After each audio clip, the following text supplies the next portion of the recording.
Here's what's happening. According to the Wall Street Journal, President Biden moves forward on a $1 billion deal in arms for Israel. The administration notifies Congress of a large arms package after withholding shipment of bombs last week. So let's get down to the essence of this story.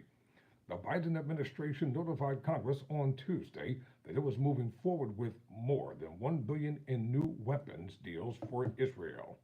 Pardon me for a moment. Let me put this on silent. Thank you. The United States and congressional officials said a massive arms package less than a week after the White House paused a shipment of bombs over a planned Israeli attack on Rafah. The latest weapons package includes the potential transfer of $700 million in tank ammunition, $500 million in tactical vehicles, and $60 million in mortar rounds, the official said. There are still additional steps before the weapons would be approved and delivered. The decision to proceed with the approval process underscored the Biden administration's reluctance to deepen its rift with Prime Minister Benjamin Netanyahu over Rafah operation by restricting longer-term weapons deals with its closest Middle East ally.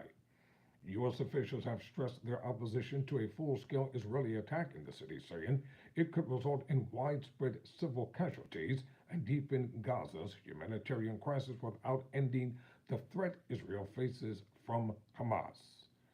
But they have registered their opposition so far only by withholding a single shipment of 2,000-pound bombs. President Biden said last week he would consider withholding additional weapons if Israel assaulted what he called population centers in Rafah.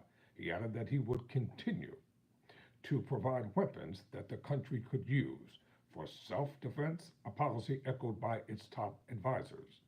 We are continuing to send military assistance, National Security Advisor Jake Sullivan told reporters on Monday. We have paused the shipment of 2,000-pound bombs because we don't believe they should be dropped in the densely populated cities.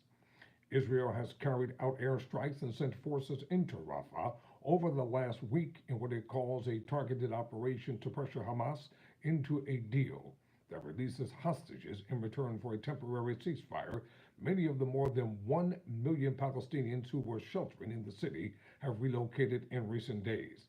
The State Department and White House National Security Council cited Sullivan's comments in response to questions about the new package. The Pentagon declined to comment. Seth Bender, an expert on U.S. weapons sales with the Middle East Democracy Center, a policy institute in Washington, said the White House decision to proceed with a large new weapons package for Israel only days after halting a pending shipment weakened its own attempt to pressure Netanyahu to rethink the conduct of the war. This is just another example of them muddying their message and undermining any real strength behind the hold, Bender said. Even though it could take years for the weapons in the latest package to be delivered, Bender said Israel could interrupt the administration proceedings with these deals as a sign that mutants extended in the city war in Gaza would be restocked, despite the sharp disagreement over Rafah.